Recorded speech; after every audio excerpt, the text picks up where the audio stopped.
濟州牛來之路 Day 4，今日天氣呢麻麻地，啱啱有啲雨粉，希望陣間一切順利。今日行路段11，官方網站形容為係生命與死亡交匯之處。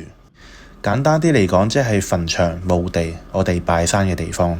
朝早烏雲密佈，再加上樹林透唔到光，所以成段路都有種陰森嘅感覺。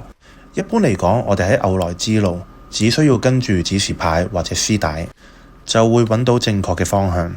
不過我一路行一路覺得唔對勁，去到一個分叉路口，向右邊就指示我反方向逆行，掉頭返去行左邊，指示越嚟越少，最後冇埋。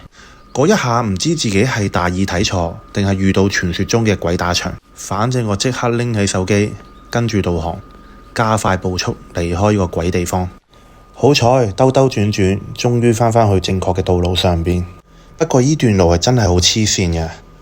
行上蓋章點前有一個小斜路，呢段路兩旁全部都係墓碑，感覺上韓國嘅祖先們夾道歡迎你。終於上到山頂，見到蓋章柱，完成後盡快落山。落到山定一定經先。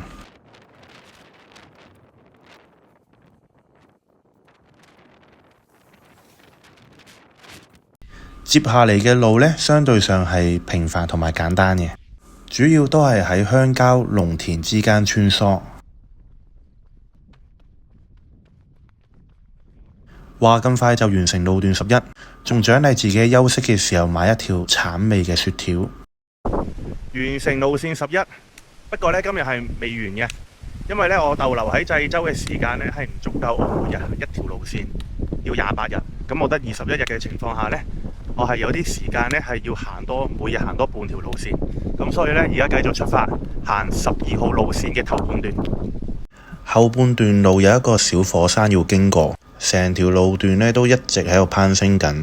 經過呢幾日嘅鍛煉，感覺體能慢慢返嚟。山頂仲有個瞭望塔，好彩都上去睇，先望到周邊咁靚嘅風景。回程返旅館嘅時候搭錯車，落錯站。附近有一個大型嘅超級市場，咁可以順便逛一下。